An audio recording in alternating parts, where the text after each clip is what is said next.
Alright, well, let's get started. Welcome to Cryptid number 5. This is the video where I elaborate a little bit more on some of the ideas I started exploring in number 3. You'll note that this is kind of a scattershot format so far where I'm just kind of numbering entries and just kind of rambling about stuff. Number 4 is not my original plan. It's just to talk about Apocalypse Now for the most part. So, I'm already deviating from some plans and sticking to others, and we'll see what happens and what works. I'm trying to do a little bit more with the video editing and adding some kind of comments via text and some stuff like that. It's nothing particularly impressive, but just given the constraints I have on budget, on time, on my ability to learn things and to acquire things and use them and all that kind of stuff right now, there's not a whole lot more I can do. I'm aiming to try and produce some more sophisticated stuff into the new year, but we'll see how well that goes in the end.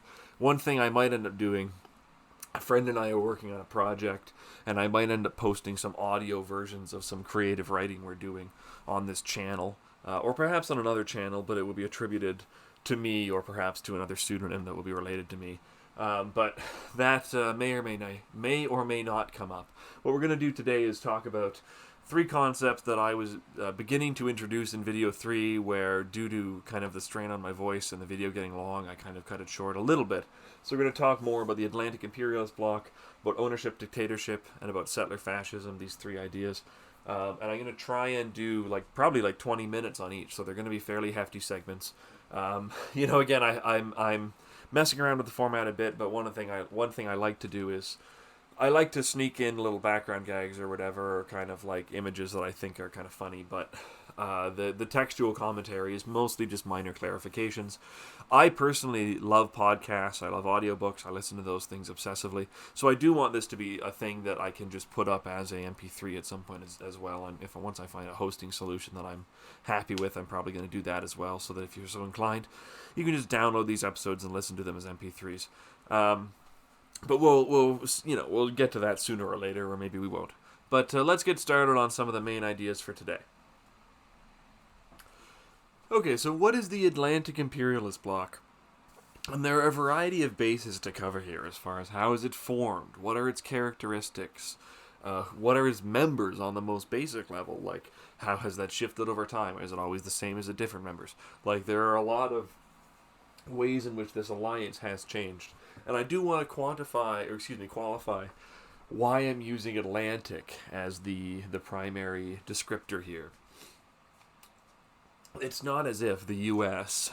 is solely oriented toward the Atlantic. Of course, most of their actually colonial holdings are in the Pacific, and indeed they have an extensive military presence in Korea and Japan, which we'll talk about as outposts of the Atlantic imperialist bloc later on.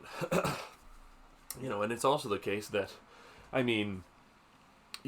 part of my analysis here would be that, Britain and France, Spain, Portugal, a variety of formerly colonial powers that still tend to play a very significant economic role in Africa and in parts of Asia.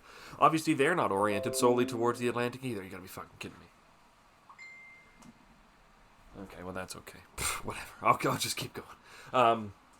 They're not solely oriented towards the Atlantic. Part of my point here is that this is a historical qualifier. This is a bloc built upon and around the Atlantic that has acquired interests elsewhere, that still maintains a kind of central significance, is to be found in the Atlantic interconnections of America, Britain, France.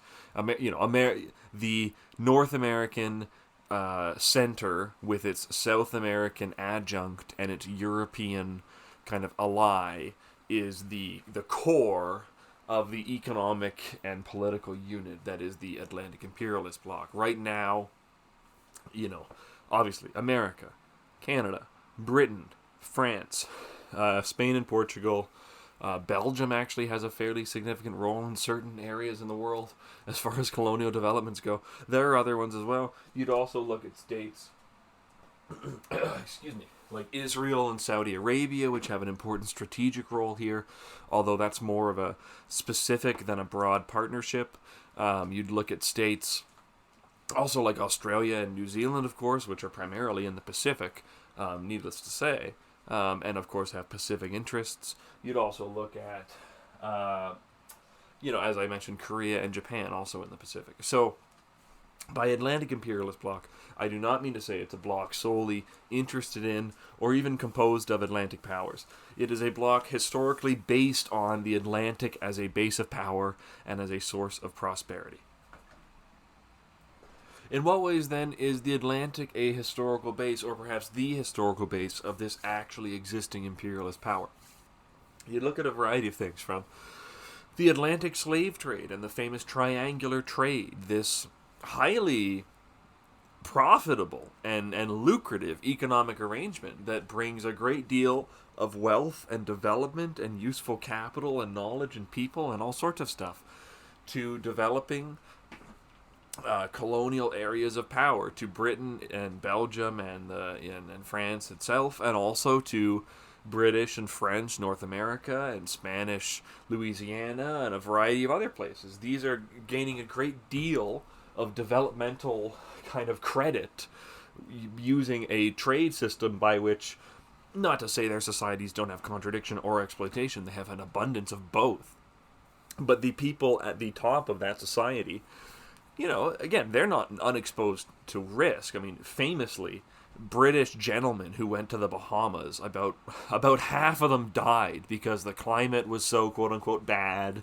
The diseases, violence was around. None of this implies that it was easy, or even, being a pioneer on the frontier is not easy, even if you are doing horrible things to indigenous people by your presence.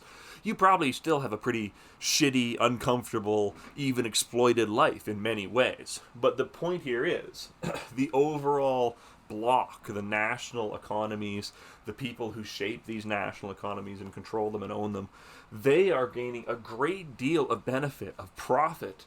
They're making a lot of money, and they're learning a lot. They're building a lot on the basis of highly unequal relationships that, if powers were more equal, probably wouldn't be sustained. And there's a reason why they act to keep powers unequal, to keep, control of these significant advantages. That's what you want to do as an economic and national power. And nations are increasingly thinking of themselves in those terms explicitly as the period of colonialization and then later imperialism goes on. Seeing nations get a much more material and firm grasp of what does it mean to help the nation via colonialism. Mercantilist theories tend to be very vague and very kind of like, we have the better relations, so we're better off. Capitalism gives you a very firm means to evaluate how well you're doing. You look at the degree to which, prior to World War I, steel production is just the economic indicator. People are obsessed with it. And the degree to which American steel production is going up long term, and so is Germany's, but it's going up a little bit slower. And Britain's, it's kind of peaked. And there's always, there's so many little qualifiers here. These are important, economic assets that the world of the Atlantic imperialist bloc, by engaging in imperialism and colonialism, got to use and implement in the most profitable and efficient ways to guarantee further profit and efficiency. So the right is critique that, actually all human society is like colonialism and like brutality and genocide and stuff like that. And so basically it's not that consequential that Western powers have done that. There is a certain perspective by which that is right. It's not fundamentally the problem that Western powers did colonialism. You could imagine a Western colonialism, you could imagine, in contrast to what actually existed, a Western colonialism that wasn't efficient, that really fucked up, that failed, that fell apart early, that wasn't effective at developing things economically or socially or politically or what have you. That is an imaginable scenario. But what you did have was a specific colonialization that was very efficient, an imperialism that was very efficient. And there is a criticism by some well-qualified historians that empires actually don't seem consistently to return a lot of profit to the metropole. That's actually, there's been some fairly firm qualitative data analysis on this stuff. Many economic historians would say pretty firmly it's well established, and the metrics by which it's argued for are pretty representative. Is that the British Empire didn't tend to profit people in Britain in a literal sense all that much. It didn't make the government a lot of money. the gap I think they missed there is they missed that that's not the only entity that is making profit, nor the only entity that can gain. You know, like institutions that collapse, that fall out of the statistics, that in some way are gone, have still had an economic impact. There are a variety of ways in which people and entities and groups and booms and busts are still going on. People are still profiting, even if it is true that in general the government has not profited by this kind of relationship, these kind of transactions. That is an arguable point. I'm already heading in a couple different directions here, but in general, the point of the Atlantic imperialist bloc, and using Atlantic as a designator, is to draw attention to the degree to which the historical relationships, which were mostly formed around the Atlantic, or at least were based on the powers in question having more or less unquestionable strategic control of the Atlantic, you know, the degree to which the United States can develop its power in the Pacific is equal to the degree to which it does not need to maintain, you know, an absolutely complete and full force in the Atlantic. It has allies that can do that. Its general sense of power and economic control can guarantee a level of security. They don't need to have 100% of the fleet in the Atlantic, which is the most central part of their empire. They can put a fairly big proportion of it in the Pacific because they have other things that will keep the Atlantic in control. Keep the Atlantic and its people and its regions under control. Another thing you'd look at here is powers related to the Atlantic. Pretty much anyone, you know, geographically of the Atlantic region is not just shaped by colonialism, but pretty much fundamentally shaped by it. You know, all nations in the Bahamas, the Caribbean, etc., most of South America, I mean Mexico, I mean like most of the nations you can name in this area have had a fundamental change in their population dynamics from, for example, when colonialism and European quote-unquote entry was first established, and all these kind of, like, these are fundamentally all nations that live with some of the most up-close consequences of colonialism. You know, like, there's a reason that Cuba and the Bahamas and Haiti are poor and are nations that a huge part of their economy is just providing kind of sunny tourism spots for overfed Westerners who, you know, are also the people who kind of fuck their countries up in the first fucking place a lot of the time. There's a reason why there's an American war on fucking Grenada. Have you never ever heard of that? You know, like, there are literally these conflicts, people overthrown, coups, that barely even get mentioned, even for fairly advanced critics of American empire, because, like, I mean, it is our backyard after all. What, are we not going to get involved? Of course we're going to get involved. So there's a lot of questions here, and I'm going to try and focus down a little bit in my last couple minutes on the Atlantic imperialist bloc here and talk about the modern reality and conception and how it shifted, and we'll talk about World War II and the really crucial role that plays. And so I'll be back in just one moment. Okay, so let's try and specifically characterize the Atlantic imperialist bloc in the era where it is at its most, or it was at its most, concrete and solidified and powerful, which is after World War II. In this time period, it is sharpened by its criticism, or by its conflict and competition with the Soviet Union. It is evolving towards a more distributed system of world power and world responsibility, and away from one of strict imperial, you know, zones of domination and zones of influence. It's a really fascinating change here, right? And World War II, in the role-playing game Delta Green, they basically posit a kind of year zero of supernatural stuff, because in the 30s and the 40s, the Nazis in that universe are going insane for occult stuff. So they're gathering everything up, they're killing people, they're exterminating people, they're destroying artifacts, they're finding artifacts, they're making new ones even. Like, the game has as its setting that World War II basically resets the kind of standard order of occult Europe and the occult world. And that is kind of what World War II actually really did in the real world, in terms of strategic policy and sense. Britain is tapped. Britain has no money. Britain is I mean, that's not exactly poor. but the nation at large cannot sustain imperialism, could not sustain another imperialist war, could barely sustain World War II by the end of the war. They're already starting to go, look guys, we're getting winded. Could we fall back a little bit, let you guys take up the slack? Like, France is pulverized. France has been smashed to pieces. Germany is pulverized, smashed to pieces. Most of Eastern Europe is the same way. Much of Western Russia, the most prosperous and industrialized and commercialized part with the most close connections to Europe, to Western Europe and the high culture of Western Europe, it is smashed as well. So, like, billions of dollars of productive property have been destroyed, or have been seized and redistributed, or have been, simply lost in some cases, like immensely valuable things in the chaos of the war sometimes just disappear. It really does happen.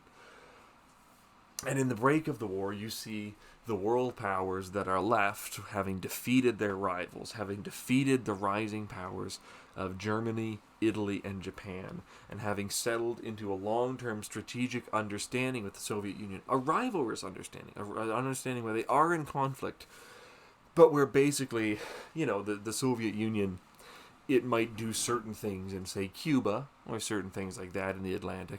But, its sphere of influence is basically Central Asia and its own country, and the Soviet sphere, the Warsaw Pact nations, as they will later be labeled. The Atlantic imperialists, the British who are tired, the French who are tired, the liberal Germans who want to get back into the game quite rapidly, the Americans who, they're not tired. The war has been a very difficult and a very challenging effort. You look at stuff like the Zoot Suit riots. There's lots of social unrest during the war. That's absolutely the case. And when you look at what they're doing to make the world regular, to rebuild, you look at stuff like Bretton Woods. You look at some of the really interesting things. FDR and Henry Wallace. Note, Henry Wallace, not George Wallace. Henry Wallace, I once very foolishly went on a long rant about how cool George Wallace was without realizing I'd mixed up the names. George Wallace is the infamous segregation now, segregation forever Alabama governor. Henry Wallace was FDR's very interesting kind of agrarian progressive, maybe even in the direction of kind of social democratic vice president, who was taken off of the 44 ticket in favor of Truman, who can appeal to certain more conservative elements and who turns out to be kind of a fucking loser and sucks. Hey, I'm not a big fan of Truman. But you look at some of the stuff that FDR is planning with Churchill, and Churchill's getting mad about it. He thinks FDR is going too far to liberalize and to soften the Atlantic imperialist bloc. And what you see instead in this time period is it's hardening together. You see these states being welded together by conflict with the Soviet Union. You see cooperation between French and American and British and even Canadian, Spanish, Portuguese, people from the Vatican, people from the Mafia, people from far-right organizations, Germans who had been denazified and thrown in prison, and then 5 years later, when you realize, well, the bureaucracy is really short-staffed, better let them out again. These are the kind of people who make up the alliance as it comes to function.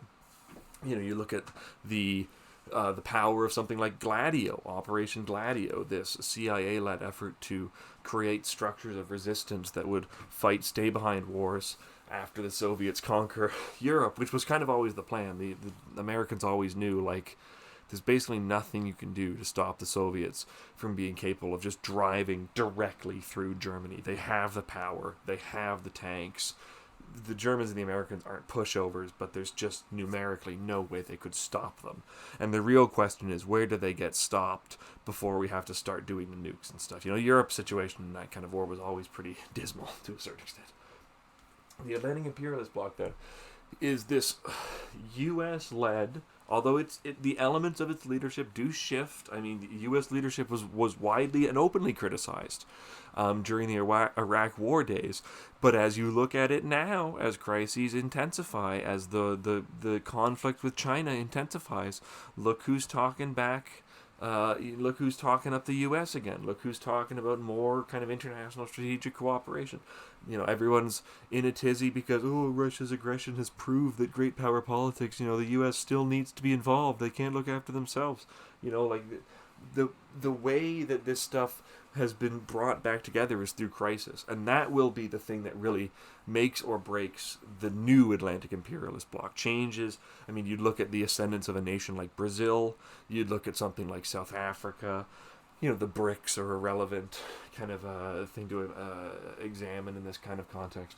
That would maybe break the power of certain of the old European colonial powers. You look at a world conflict, and if European financing is mostly going to rebuilding Europe, well, then guess who's going to step up to the plate as far as financing development in, say, Africa and Asia in former colonial zones of influence? Probably Brazil, probably South Africa, maybe even America through those countries will be doing it. These are the future, and if there's going to be a new Atlantic imperialist bloc, it will be regenerated through conflict. It will be created through a renewed conflict with a powerful and a rival that is unwilling, perhaps even unable, to compromise in a politically lasting way, such that conflict is inevitable, battle is inevitable. So the Atlantic imperialist bloc is basically the ruling power structure where we're at, and they're in conflict with the coming. I don't know. I mean, you wouldn't at this point call it the Pacific imperialist bloc. That wouldn't really be a good description. It is mostly China. The power is China. It is not China and a bunch of its little hangers-on. It has hangers-on. It has allies, but they are not involved in the world in the same way that France and Britain were as part of the imperialist bloc. China is kind of the big power player and kind of not even the big power player. It's kind of the whole deal. It's kind of the real central thing. The Pacific imperialist bloc will have, something to do with Indonesia and the Philippines, but it'll be China determining its policies towards Indonesia and the Philippines. The scenario where those two nations become, powers like those of Belgium and France or whatever, not particularly likely in my opinion.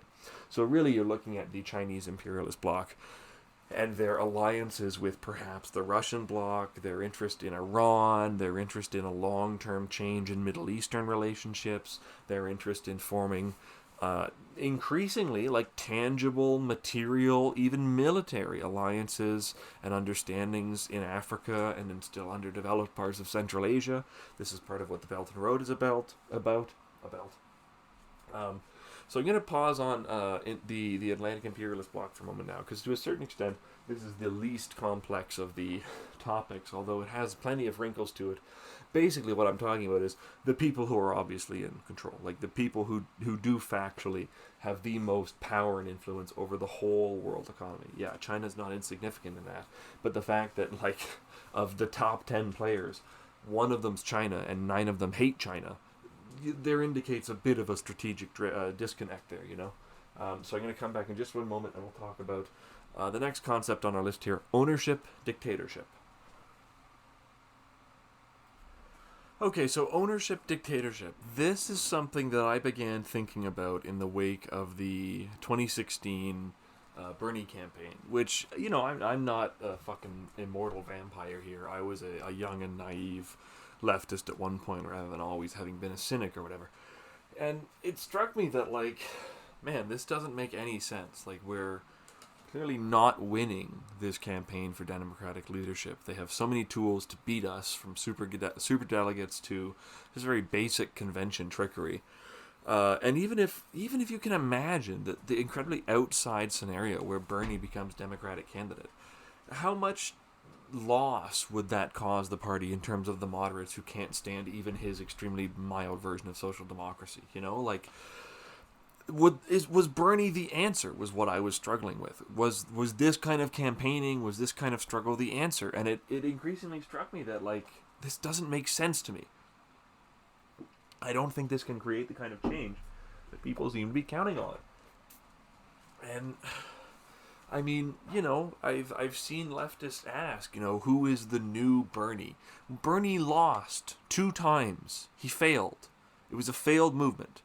And to the extent that he had lots of momentum and lots of people interested in him, they didn't seem to stick around. They aren't still pushing for powerful leftist objectives to the extent that they were under Bernie either. Where did all these people go? Where did all this momentum go? Well, it turns out it was just kind of a charismatic candidate.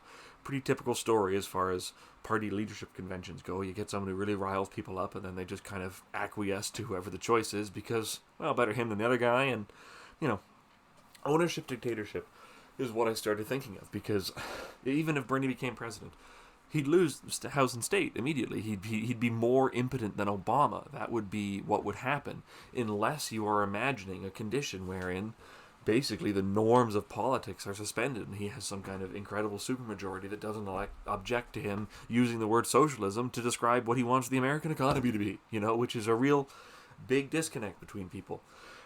This is a simplistic analysis, but there is a truth to the idea that lots of conservative-leaning, older immigrants from communities that are often historically very discriminated against. The Cubans are the most famous example, but this is a voting tendency among certain New York Jews nowadays too. Older Mexicans, and especially wealthier Mexican immigrants in the southern states, the border states, rather than southern border states, they keep rejecting, or they increasingly reject the Democratic Party as taking from them, as imposing on them, as serving other people who, even though it gives lip service to kind of the oppression of the Cuban people and their bravery and all this kind of stuff. Well, I mean, I'm a wealthy guy. I live in Miami. I don't like Castro, but it's not the 60s anymore. I'm not going to do the Bay of Pigs tomorrow or anything.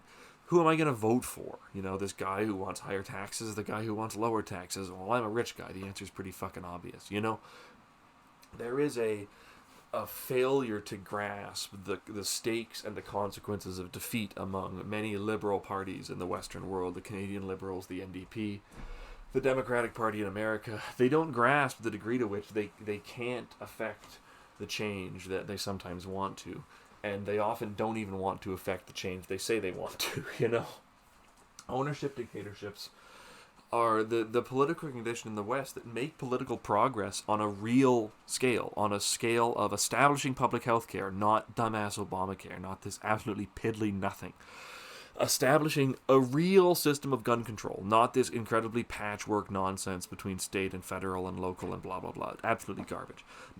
Establishing a real federal education system that gets results for everyone. These aren't actually achievable unless you are looking at a total change of the paradigms of politics. And they're not just unachievable because you couldn't do it. There's no method to get there. You have to look at the ways in which ownership dictatorships adapt.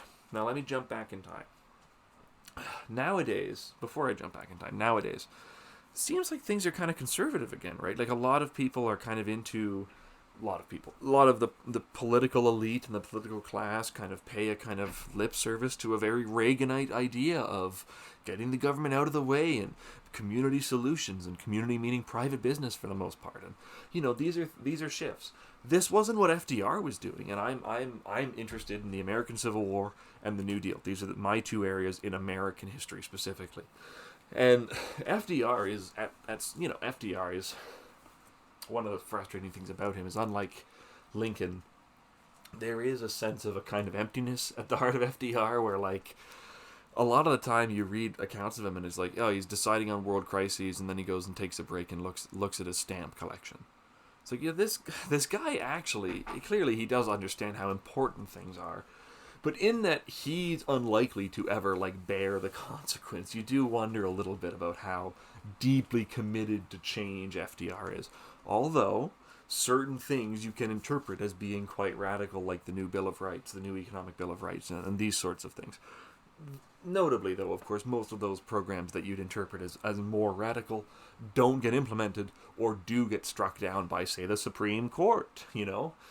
There are mechanisms within ownership dictatorships to prevent things getting too out of hand, leaning too far in one direction, such that the unity of the state, the unity of its interest in protecting property begins to be challenged.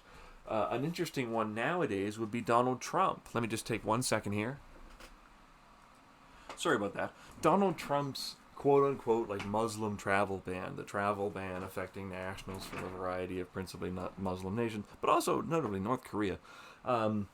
It was challenged about 1 billion times in various courts. It actually went through 3 or 4 different presidential revisions by executive order, presidential proclamation. There's a million ways in which that one of Trump's biggest, most distinctive demands, something he reiterated, we got to be tough, we got to go after their families, we got to go after them, what else we got to do, we got to ban them from coming in here, we're chumps, we just let them walk in here and kill us, like this is stuff that this was what got a lot of people into Trump, was, he speaks bluntly about this threat, this terrible threat.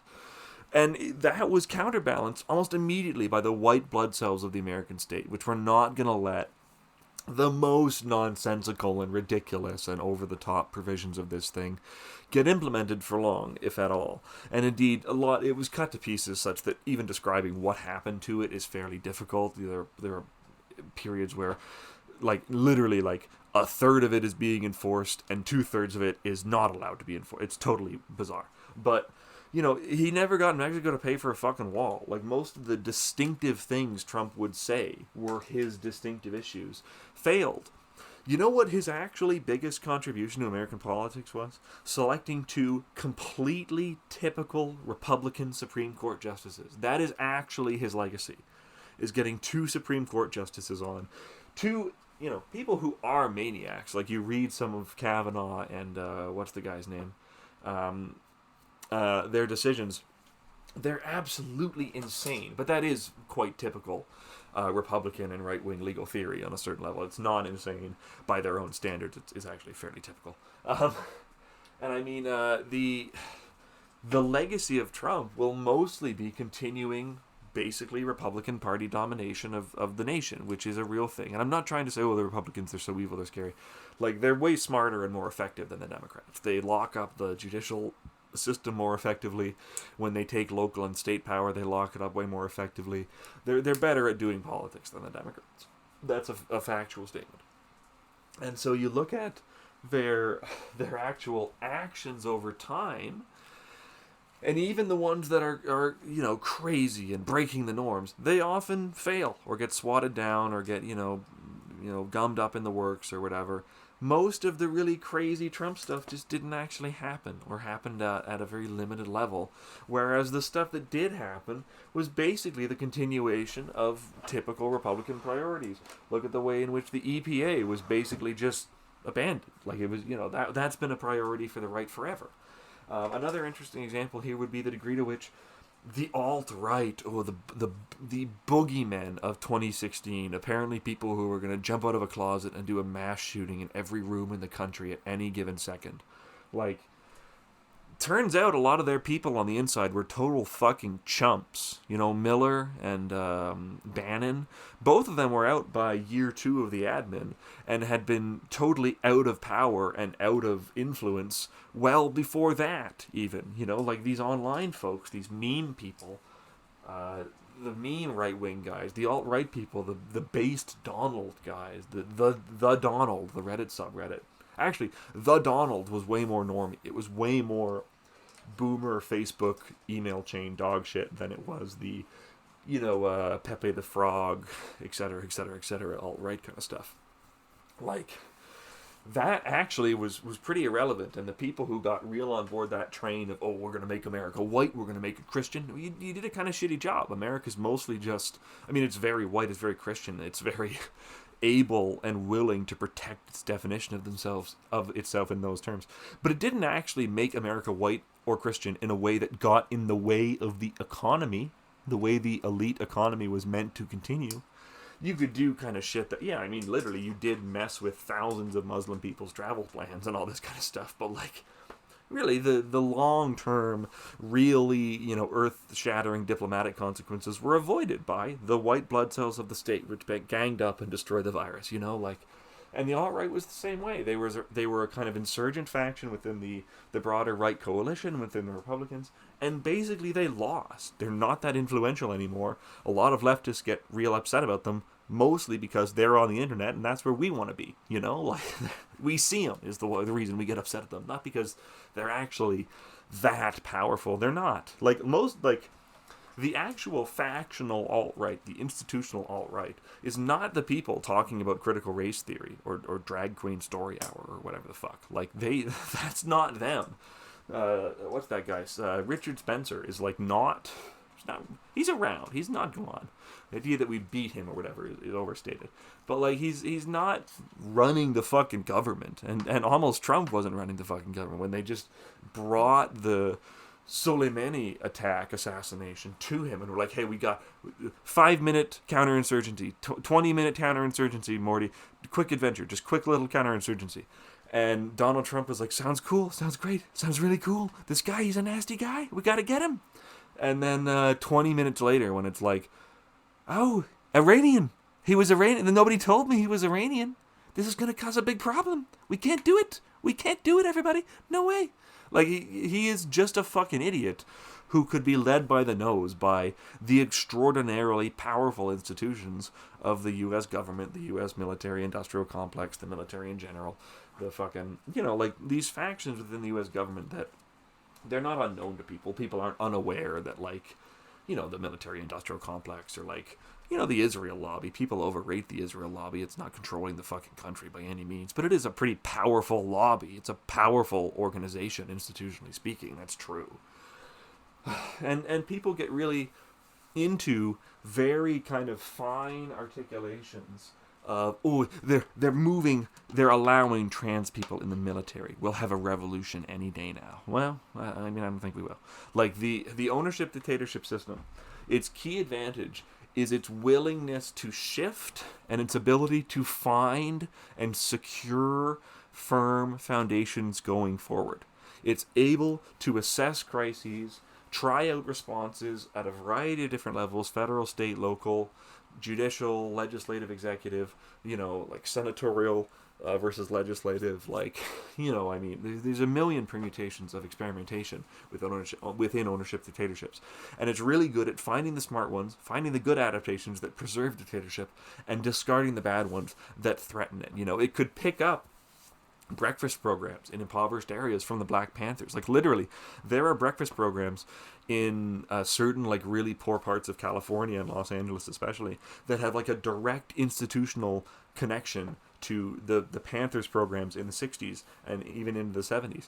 And they've been adapted more or less by municipal governance, by school boards, by community support organizations, by churches, by these other groups that, like, they pick up the breakfast part. They don't pick up the armed patrol part, like that's the key difference here, is that you can propose armed patrols and free breakfast, and you can win support for your armed patrols by doing free breakfast. But sooner or later, the very resourceful and very perceptive and very powerful state will start doing their own breakfast shit, which will steal your people, and they'll start shooting your people too, which will just add on to the problem. Big problem. There's a lot of ways in which the states are beating us comprehensively. They're heading off what we see as alternatives decades before they even reach anything like fruition. I mean, even initiation of a project, they're already like, no, that's not going to work. Sorry, buddy. It's frustrating, and this is one that really does kind of bother me, because you look at the history of the West, of this supposed democratic powerhouse, this place where people are voting and are exercising power and giving and taking mandates, and never to the extent of any real redistribution. You basically get some New Deal stuff. You get the stuff in the 50s. Both of those are accompanied by not just a disaffection or an ignorance toward black or, say, immigrant issues, but also a tightening of the screws on those populations and on those issues a lot of the time. The good union jobs, the famous good union jobs where you could assemble cars all day and get a pension, vacation, dental, like enough wage to just pay your kids, like to save money for your kids, for their vehicles, for their educations. This is something that it happened because the rest of the world had just been bombed to shit. Like the good union jobs in that time period exist mostly because America is advantageously manufacturing and has a strong advantage over, Germany, Italy, France, England, which some weird destructive stuff has just happened to their stocks of capital and manufacturing equipment and all this kind of stuff. The U.S. ownership dictatorship shifts even to take advantage of weaknesses in other ownership dictatorships, and then will come back together with them to find a solution for everybody. So really, it's a fascinatingly adaptive system. And when you study capitalism long term, some of the people who get really into capitalism is just pure violence, it's pure expropriation, the essence of it is theft. I mean, there's so much adaptation to capitalism. Some of it has to be adaptation. Some of the real core has to be the ability to adapt and the ability to deal with different kinds of government and to shift the kind of government and to find the right kind for the capitalist and the owner. And take another quick break here. This is really wearing on my voice. I hate to say it. Recording these videos is really a bit of trouble. I don't often talk this much. I'm a pretty quiet guy. But we'll talk about settler fascism shortly. I might come back with a few more notes on ownership, dictatorship. But in general, the point here is that these are systems that cannot be realistically attacked from within. You can't attack them within their own rules, because the purpose of their rules is to always maintain the continuity of ownership dictatorship. Nothing you can do, no terrorism, no organizing, no insurgent campaign within traditional politics. Well, excuse me, terrorism or radical organizing could do it, but insurgent campaigns within radical politics, protests, letters to the editor, Congress, letters to Congress, none of that by definition can really reach the fullness of change that a revolutionary policy and a revolutionary party would be bound to pursue, would need to be pursuing. And that is part of the core problem in the Western world, in the Atlantic imperialist bloc, nations, and I'm going to come back in just a little bit and provide some more details. Okay, my voice might be a little bit different here because I'm recording this at a slightly different time. My earlier take didn't turn out all that well and I had a glitch in the middle of it. So I figured I'd just throw it out and start over again. I have a big set of notes here. My voice and my audio might sound a little bit different because it's a different day and all that sort of thing. But I'm just going to go over Settler Fascism, which was the original last third of this video anyhow, so no big deal. Okay, so I'll start with talking about just settler colonialism, which is the area of kind of academic history that is my own specialization to a certain extent. This is a look at the specific form of colonial policy, kind of imperial policy that emphasizes the study of particularly, settler colonial states like Australia, New Zealand, Canada, America, South Africa, Israel, that are characterized by mass population displacement and replacement and the seizure of land. Now, those are to different degrees, of course. In South Africa, black people were largely not depopulated in the way they were sometimes deliberately and sometimes not on purpose, but in a way that was then exploited very actively by settlers anyhow. In North America, for example, where depopulation and mass murder and battles and massacres and campaigns against specific tribes and nations are in fact very common. Although you have fights with specific groups in the history of South Africa, they need black Africans as a labor force. And this is one of the reasons also why America has a slightly different twist in its settler colonial history, insofar as the mass import of black slave labor does not characterize the other settler colonial states, although they have many other characteristics in common, and indeed the basic conditions of indigenous genocide and land dispossession and coerced land redistribution and this sort of thing remain the same. And so, I've listed off a couple of states here that I think have kind of fairly obvious examples. In all of these cases, European colonists arrive through the use of disease, military force, advantageous trade relations, a variety of methods that are evolved over time.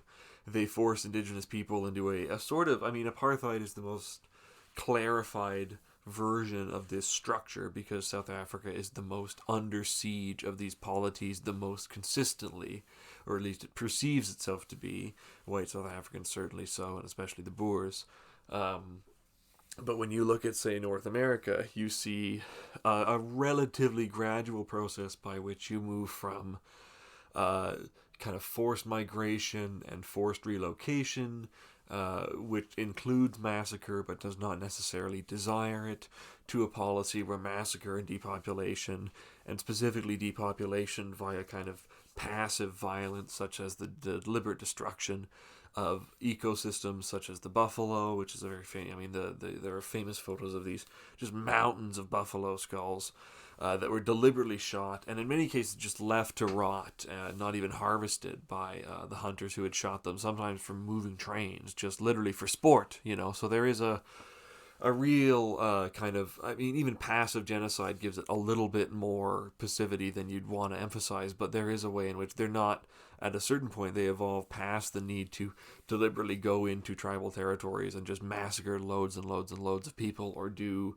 Blood Meridian, Glanton Gang kind of stuff. They move into, as they economically and politically and socially come to dominate the settlers, that is, the continent more and more in particular countries.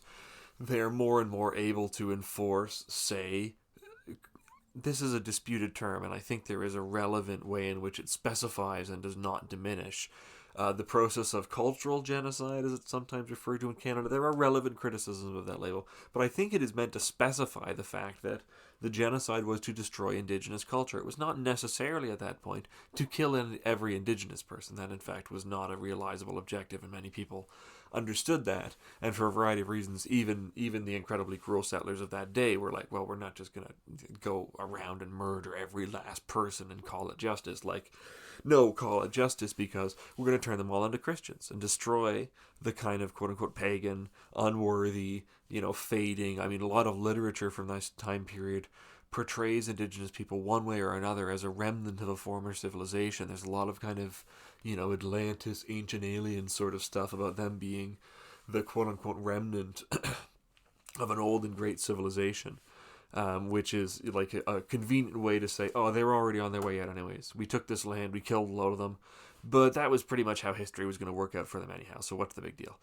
That is kind of how it goes. And there's even, media in the subsequent settler polities that celebrate and kind of romanticize this process. I mean, Pocahontas is kind of the example that leads off the page, but everything from settler colonial storytelling, from like the leather stocking tales, Natty Bumppo, like these frontier stories of often people who are kind of mixed up with the indigenous people in a way that sometimes the author and the narrator and the audience, one or all three or some various permutation, think is in fact somewhat disreputable. That's sometimes an element in those stories where Last of the Mohicans, for example, the central characters are in fact seen as sort of outsiders by really kind of everybody. There's no one who's really on their side to a certain extent, and that's part of the story. In general, like, settler colonialism is a really vital and interesting area of historical work, and in its specific form, it's received mostly kind of fairly recent attention. Of course, colonialism and imperialism as subjects are definitely not new, even in academic history, but the specificity of settler colonialism is something that I'm very interested in particular, and a big part of that is land. The idea that you can make a polity where, unlike Europe, where the kind of parameters of capitalism and of the coming world order are getting defined, where land is available because the people who hold it are, to the polity, to its people, to its core population, irrelevant. They can be killed, they can be destroyed, they can be driven out, they can be exploited for land and labor and knowledge and any number of other things, and then abandoned or killed. This is a key part of the difference here, is that when Canada and America are growing up, there are times when land is just, like, it boggles the mind how plentiful it would be perceived. Like, literally people are talking about it being essentially an infinite place for settlement at certain points in time. And what this does, in a way that is kind of related to the process of the formation of ownership dictatorships, is it invests the bulk of the population in the maintenance of the property order. Poor laborers in Europe, for the most part, weren't even homeowners. They owned relatively little. I mean, up until the genesis of, like, personal automobiles, they wouldn't have even had all that much in terms of personal capital, in terms of, like, just things that were expensive, essentially. In America, land is so available, quote unquote, that the bulk of the settler population has some kind of, often quite powerful, connection to the continuity, desire for the continuity even, of the existing property order, which privileges white claims of ownership, settler claims of continuity and power over indigenous people and over indigenous rights to land that was taken from them by theft. And what's more, was taken from them in a process that essentially guarantees continuing contradiction and continuing poverty and disempowerment. This is at the core of the central problem, like the core of the central problem. This is essentially the central problem insofar as, it's kind of less socially problematic long term to have integrated populations, even when that does, of course, cause social unrest to a certain extent. When you have these apartheid conditions, you have essentially a permanent, not just underclass, but even a kind of even more marginalized, quote unquote, underclass that is not just stricken from sort of the regular economy, but is stricken from much of regular political relations, regular understandings of citizenship, of rights, of entitlements, of the degree to which people are entitled to use or be present upon land that may or may not be belong to them or to their people in a certain sense, or in a sense that they believe, but that is nonetheless legally discounted. A good example, and I've mentioned before, like, America is a slightly different twist on settler colonialism because not everywhere does mass African slavery, and in fact, most of the strict settler colonial examples do not. Australia, New Zealand, Canada. They have black slavery, they certainly do, and in general, they certainly do not treat African or black people well. That would certainly be not the right way to characterize it. But they simply do not have a long-term demographic of enslaved African people working in any kind of mass industry, like agriculture, for example, as it would be in the American South. The South, Dixie, is in fact an example of a social system so strong that it resists a major blow struck against it by a kind of quasi-liberatory force in the form of the Union Army, which, for much of its practical strength, relies on, well, that's not entirely true insofar as the combat units remain mostly white, but there is a tremendous contribution made by black enlistees and black soldiers who in fact push for themselves to be listed for combat duty, who, in a variety of contexts, force the Union and the Union Army to make further adaptations to retain their loyalty and to adapt to their presence. So that's an important trend. And Reconstruction is like a major event, but it's for the most part defeated. Like, for the most part, the investment of white Southerners, all white Southerners, and I mean that in the demographic sense, not literally all, but all white Southerners in terms of classes, not just rich, not just poor, all of them, are united in defense of the ongoing system of white supremacism that doesn't necessarily involve direct, explicit long-term slavery anymore, although you look at what is happening on certain former plantations where basically the conditions don't change, and sometimes they even lie about what has happened as far as the emancipation and what their rights then are. That's very common. And also the degree to which prison, quote-unquote, convict, quote-unquote, labor is still a huge system both nowadays and in the Reconstruction era and up until into Jim Crow. So there's a variety of adaptations that the South proves very capable of making. And when they do so, it is in response to a major crisis, a major challenge. And what they have is mass investment in white supremacism. You look at things like, this is a fairly gruesome example, but there are some good books out on this nowadays, like The American Slave Coast. The degree to which white male sexual access to black women was a feature of white supremacy that, yes, it had different contours for rich and for poor, but there was an expectation, essentially, among all white people that essentially black women especially were there, at least in theory, to be abused by them. And there's a lot of really good writing on this now. I'm forgetting the one book that's really about that central topic, but American Slave Coast is on a related topic.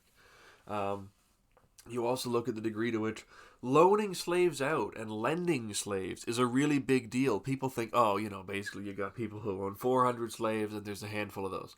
And then you got people who own like 10 or 25 slaves. And there's a decent number of those. And then you got loads and loads and loads of people who own no slaves. Well, the people who own no slaves would still regularly go to the people who had 10 or 25 or 100 or 400 slaves and say, hey, could I like rent a slave for a day or two or a week or even longer, sometimes whole seasons or whole years. And this was a common thing for people who like were absentee. They could hire slaves out without owning them on the expectation that the slave would do most of the work on the master's plantation. And then at other times they would, in some cases, be given a sort of limited, not wage, but kind of a subsidy, or they'd be given some kind of benefit by the master who had made this arrangement, or they'd directly benefit by, say, getting the subsistence from a plot they farm, and they get part of the result or whatever. So loaning out slaves, not giving, but using slaves as kind of walking objects of financialization is a really big deal. There's a very common trend among big slave owners, which is, as revenues decline, as in various times they do, there are several periods where there are precipitous drops in cotton prices, and before that there's a huge crisis, of course, in the tobacco industry that eventually leads to its destruction, essentially. There's a lot of, excuse me, there's a lot of people who sell off slaves as essentially kind of quick infusions of cash. There's always a market for it. You can always sell it to the even harsher plantations further into the deep south and into Florida, where people are essentially just worked to death. There's very little expectation that they will kind of stick around and live and become, grow old. For the most part, they're slaves who have, quote unquote, I hate to even say, like, outlived their usefulness and are sent there to die for the most part. That is a distinctive economic function of certain parts of the slaveholding areas of the country. So financialization is a huge thing. And you look at, these are living human beings. These are, of course, people. And they are treated as actual objects of capital, which is a fairly extraordinary thing to a certain extent. And, why is this possible? How is this possible? You look at the settler order, which privileges a certain central legitimated population. White settlers, white slave owners, white people in general. I mean, white men most particularly, but there's not absolutely nothing accorded to white women, for example. So there's a central kind of population that is made the right kind of population, essentially, under settler colonialism.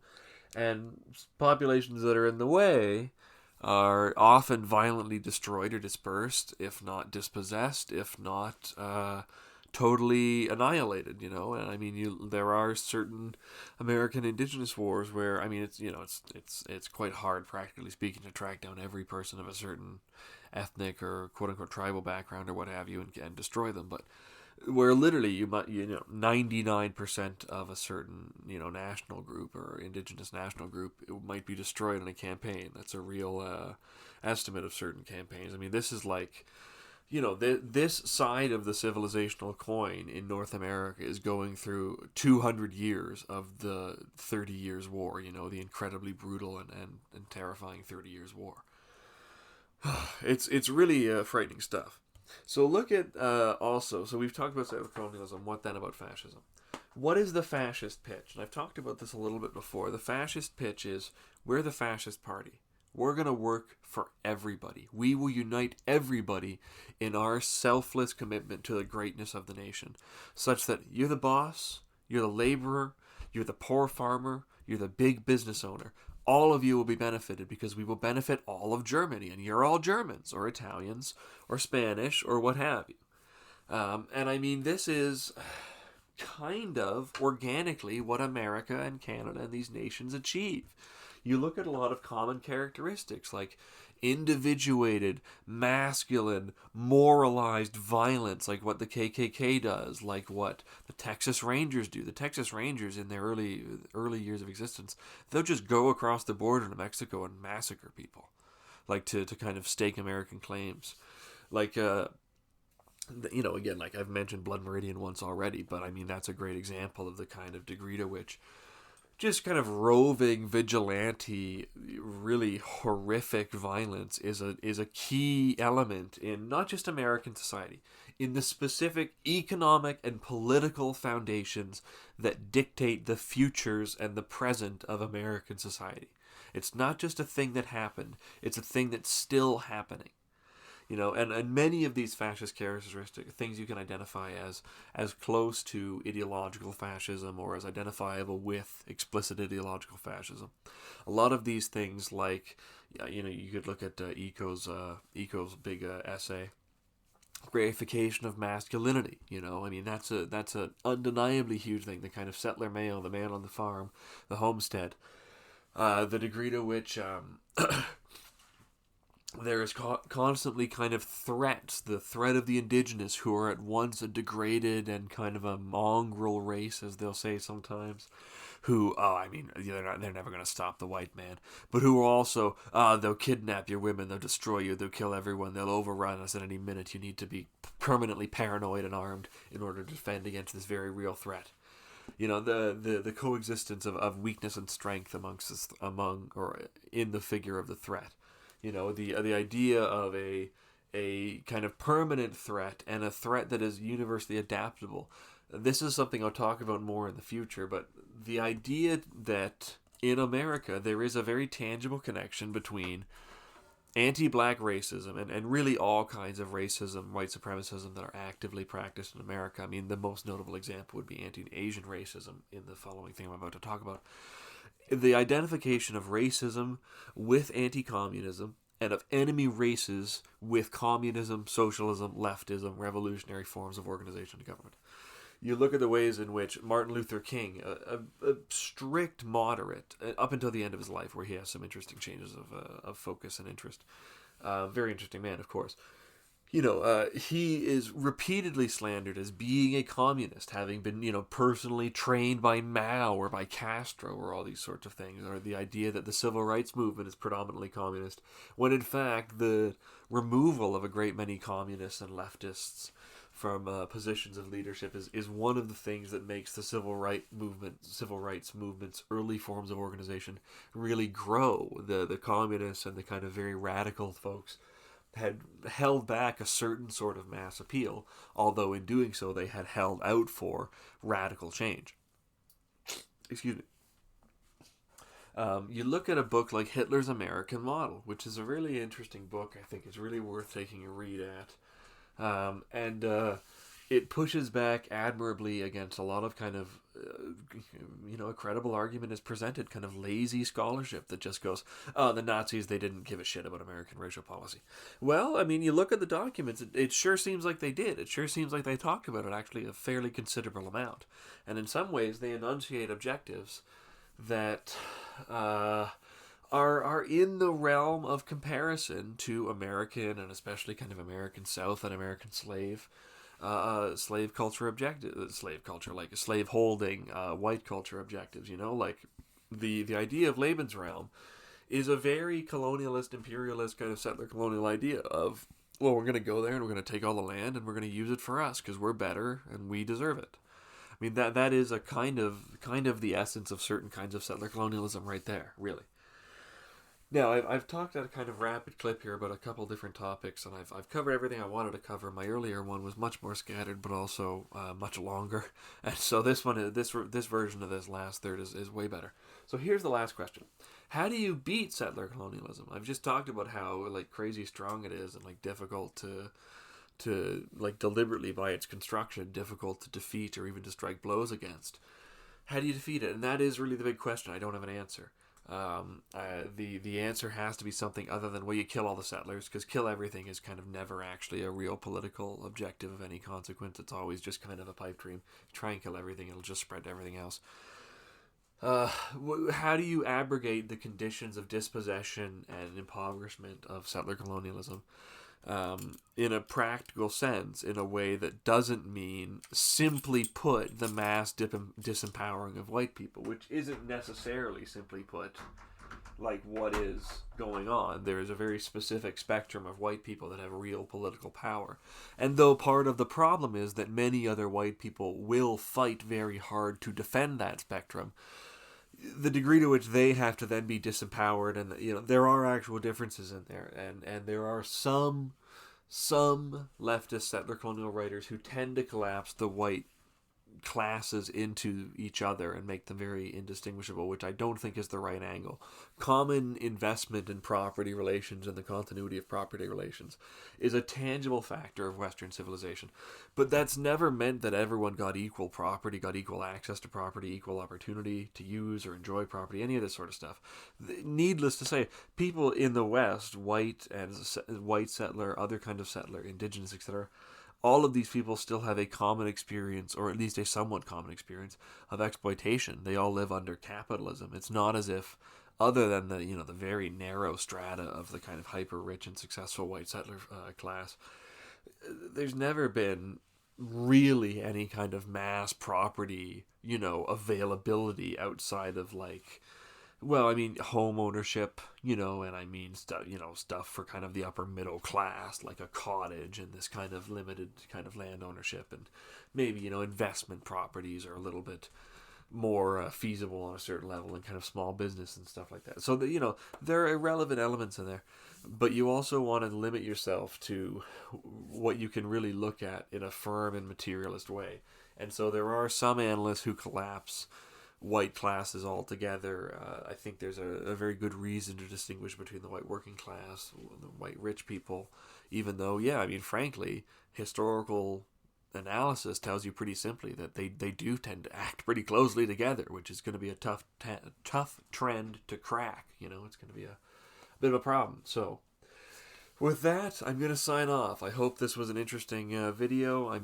This is the second video I'm releasing in December, and I probably won't release another video until January, just because I'm working on a couple of other projects that require a lot of time. I'm also attempting to get something like my first video done, which will probably be the films of Gilo Pontecorvo. That might prove to be a later video, because there's so much film stuff that I'm not totally confident in editing-wise. But we'll see. With that, all the best. Hope to see you again. Hope you had an interesting time. Talk to you soon.